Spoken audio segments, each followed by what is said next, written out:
Hola, ¿cómo están? Soy Abraham Ramos y esto es Leo, luego existo. Estoy muy contento de poder participar nuevamente en este ciclo del Instituto Nacional de Bellas Artes y Literatura. El día de hoy tendremos una lectura en torno a Luciano, que es el personaje central de esta obra. Luciano, quien alguna vez llegó a pensar que el suicidio sería la única digna y aceptable salida. Vamos a conocer un poco más a Luciano con la lectura de este libro titulado Divertimento, novela póstuma del maestro Daniel Leiva. Y bueno, pues comentarles que todo este poema está escrito en decasílabos y pues bueno, se escucha como prosa. Nos inicia la obra como allá y entonces él escribió un libro que de hecho se llevó un premio, fue sus inicios. Crispal se llamó y empezó con un primer poema en 1970. Esta historia empieza en 2016, pero es el mismo poema que allá Crispal en 1970 y termina con el último poema de este libro, es el último poema de Crispal, entonces redondito. Les puedo asegurar que si ustedes leen completo este libro, Divertimento, van a llegar al día siguiente a la librería y van a decir, señor, por favor, deme todo el material que tenga de Daniel Leiva. En serio, es casi se los puedo asegurar. Nos situamos en Francia, en el año 2016. 46 años después de escribir la primera versión, bueno, Crispal. Y pensé esta mañana en suicidarme, pero al salir a la calle y sentir el puto frío, decidí esperar que terminara e intentarlo después. Y un viento helado corría por calles, avenidas y plazas penetrando insolente por todos los rincones. Y la nieve, sus copos diminutos empezarían a caer y luego se amontonarían, sepultarían monumentos y parques y jardines. Terminarían escondiéndose entre los voluptuosos y profundos pliegues de las esculturas o de las rejas. Y sí, Luciano lo sabía bien, gracias a una experiencia propia y antigua, debería dejar pasar el tiempo.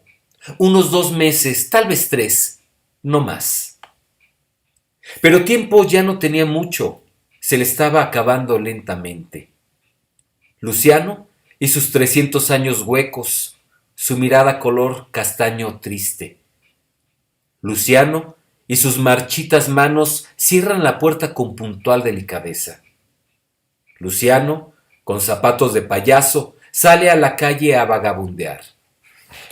Luciano y sus apenas dibujados labios sin risa ni sonrisa para la mujer inventada de ojos verdes, inventada, ficticia e inexistente.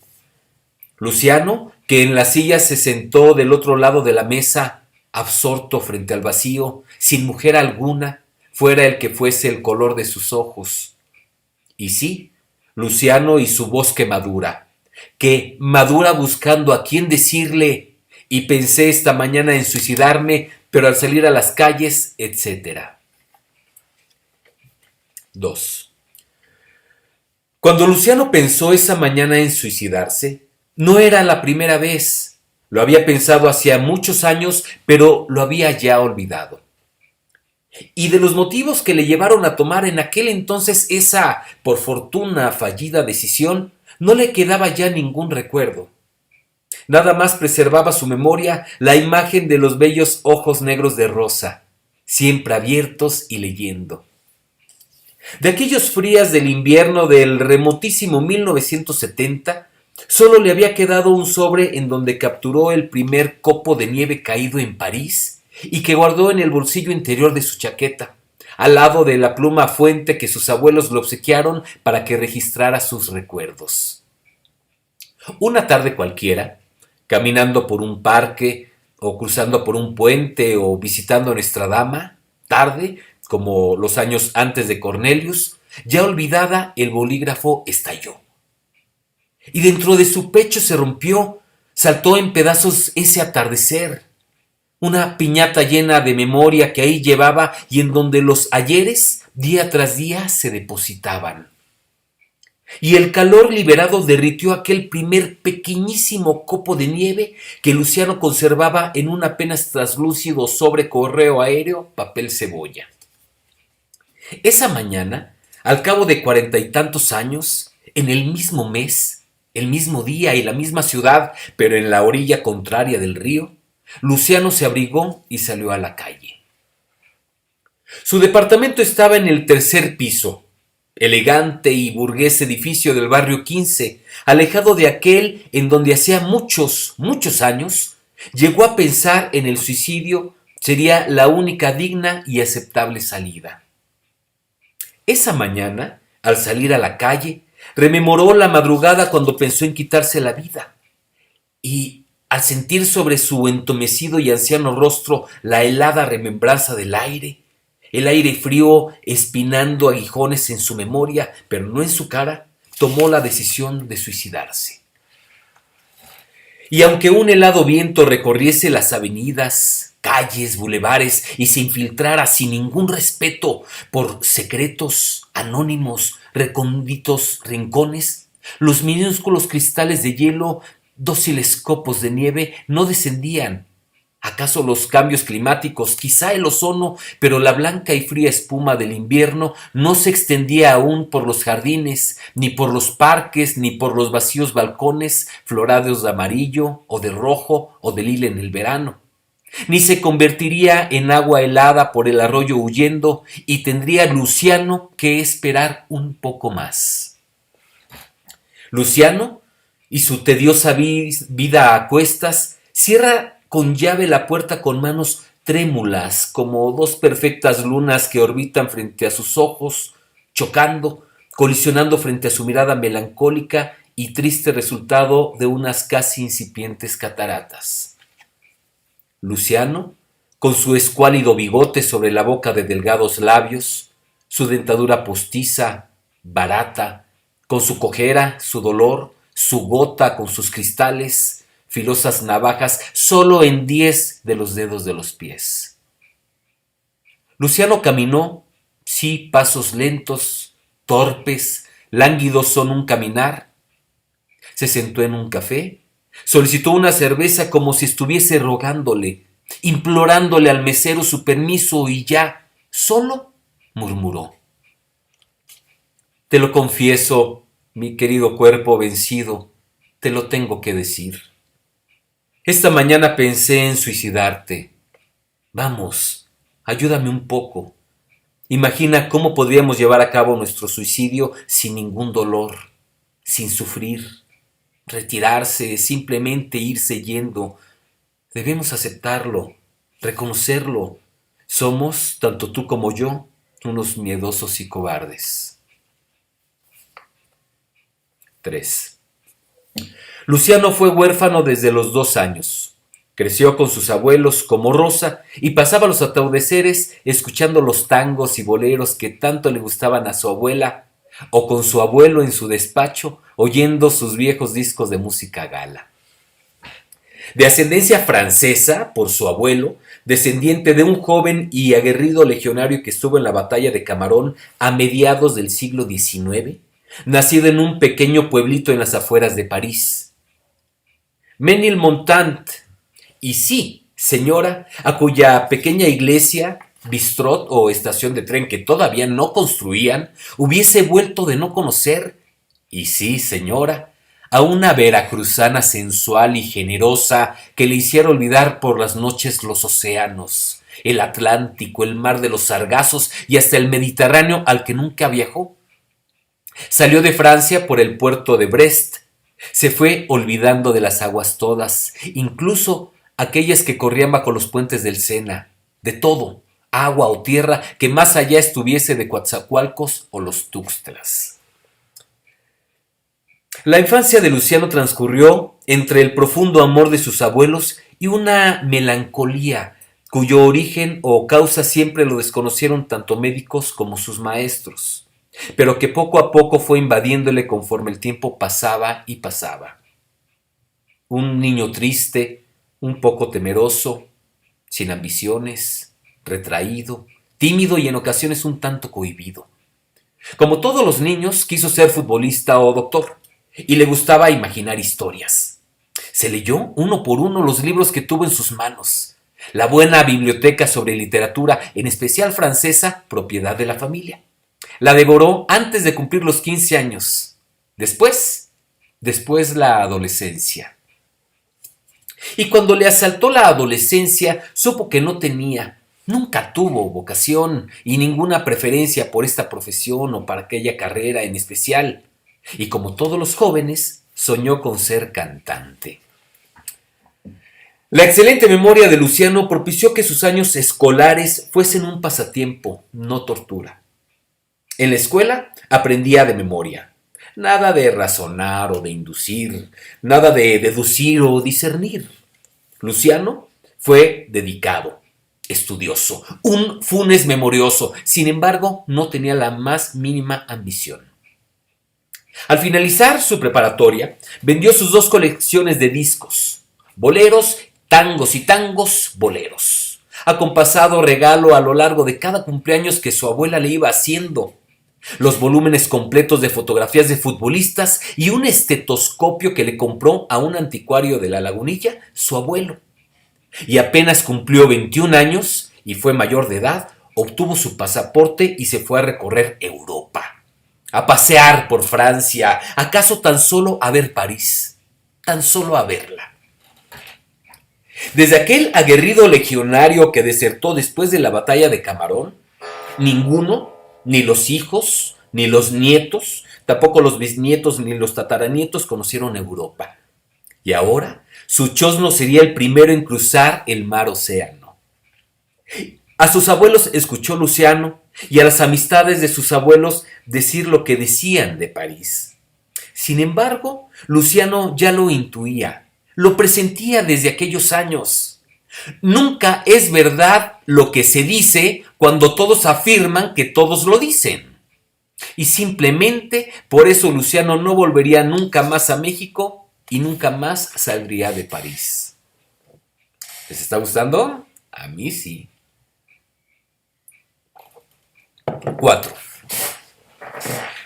Llegar a ser un jugador de fútbol, eso soñaba Luciano de niño. Eran los días del balón de cuero, varios gajos cosidos entre sí y en esa aproximada redondez, anómala e imperfecta curvatura de la pelota, apenas una válvula brotaba para poder inyectar el aire, inflarlas como a las antiguas cámaras de las llantas de los autos. Incluso las pelotas y las ruedas, si se ponchaban, podían parcharse en la vulcanizadora Vulcano. ¿Y qué otro nombre podría tener? Y a recorrer camino o a recibir en aquellos lejanos, polvorientos llanos en donde jugaban los sábados por las tardes, patada tras patada. Y fueron los días en que el fútbol solo se podía leer en los periódicos o escucharlo en la radio para verlo. Y para verlo había que ir los jueves y domingos a los estadios porque los partidos no los pasaban por televisión. Eran los días en que al jugador lo idolatraban los aficionados, no por su habilidad o su destreza, su gambeteo o su velocidad. Ídolos eran por estar 90 minutos en estado de ebriedad. Y había quienes no jugaban fuera de México si no les permitían su chile verde en el pantaloncillo. Fueron los días en los que los ancianos, con humor y nostalgia, recordaban a Manuel el Chaquetas Rosas Sánchez. La nostalgia enriquece los recuerdos y es un antídoto contra el olvido. Fue el primer mexicano que logró, en una Copa del Mundo, anotar en el mismo partido no uno, 2 golazos. Y además, ¿en qué mundial? 1930 en Uruguay. Y lo apodaban el Chaquetas porque de una rara dolencia padecía. Una insólita y extraña enfermedad que le producía eyaculaciones intempestivas en pleno partido. Y abandonaba el terreno del juego para cambiarse los pantaloncillos bajo los gritos y los alaridos de los fanáticos en el estadio. ¡El Chaquetas ya se hizo su chaqueta! Eran los días en que los equipos alineaban un portero, solo. Los 3 defensas atrás y delante los 5 delanteros. Y en medio, pues 2 medios. Luciano quiso ser extremo izquierdo, jugar por la banda, con el 11. Delgado, muy alto, piernas largas, corría dando gigantescas zancadas, pero para su desgracia era siniestro por partida doble. Zurda la pierna izquierda y la derecha. Cuando llegaba por fin a pegarle a la pelota, se desmoronaba con sus extremidades, ambas piernas sólida y estrechamente entrelazadas, como yo. Fueron los días en los que guardó, antes de que los años poco a poco se lo borraran, se lo diluyesen, el recuerdo de un niño entusiasmado corriendo por la banda izquierda toda y en su espalda un enorme número 11. Eran los días en que al terminar un encuentro de fútbol en los llanos, mientras trataba de desenrollar las anudadas piernas, comprendió. El sueño de anotar en un estadio lo compartía con todos los niños del llano. Y todos los niños del llano podían golpear a la pelota con la pierna siniestra y con la diestra. Primero triste y luego resignado, Luciano decidió cambiar de sueño y resolvió que sería doctor. Fueron los días en que el interés de Luciano cambió de los deportes a la ciencia. Y les dijo a sus abuelos que quería estudiar la medicina y le compraron un estetoscopio en un anticuario en La Lagunilla. Eran los días en que se propuso llegar a ser un neurojano prestigioso o un cardiólogo admirado, diagnosticar los males del cerebro y poder conocer sus pensamientos o dedicarse a las enfermedades del corazón, sentir sus emociones. Fueron los días de la adolescencia cuando se le enquistó la absurda idea sobre el comportamiento del cerebro y el nuevo proceder del corazón. Y fueron esos los días aquellos cuando Luciano empezó a convencerse de que la gente pensaba y sentía con el cerebro y con el corazón por una desgraciada y lamentable mutación ocurrida a los humanos allá, durante las noches de tiempos oscuros, cuando un hombre y una mujer de especies diferentes copularon bajo constelaciones ignoradas, desconocidas hoy por los astrónomos porque se han apagado o desplazado hasta los límites del universo. Y fueron esos los días aquellos cuando Luciano afirmaba que solo ha habido corazones y cerebros sanos en gente como Leonardo, Quevedo, Borges, Picasso, Pessoa, Goya o Velázquez, y en todos los músicos, Monteverdi o Vivaldi, o Bach, o Mozart, hasta Wagner o Beethoven, todos los compositores, y Tchaikovsky era el que más le gustaba en aquellos días que fueron los de adolescencia. Eran los días en que deseó Luciano que ese misterioso azar le sucediese, y hasta llegó a creer de que él pensaba con el corazón y que sentía con el cerebro, y cuando le dolía la cabeza era de amor, y cuando le oprimía el pecho y bien se llamaba jaqueca. Luciano ni siquiera sospechaba en esos días de su adolescencia, ni con su corazón, y mucho menos con su cerebro, que en algunos años de su propio planeta viviría y se enamoraría respirando su propia atmósfera. Y, como en la tierra el aire, nunca de ahí escaparía. Y los días aquellos fueron todos los días, y conforme terminaba su adolescencia, andaban también los singulares ideas surgidas, claro está, y por supuesto del cerebro. Pero, ¿cómo podría darse cuenta de dónde procedían sus ideas si su cerebro estaba distraído y atontado su joven corazón con la vecina del segundo piso? ¿Qué les parece? ¿Cómo va esta lectura? A mí me encanta. Me divierte mucho, divertimento, es una linda historia. Ojalá que puedan seguir su lectura, ya saben, muy fácil de conseguir, a muy buen precio, que lo lean y lo compartan con su familia. Yo soy Abraham Ramos y me dio mucho gusto acompañarlos en una sesión más del ciclo Leo, luego existo. Hasta la próxima.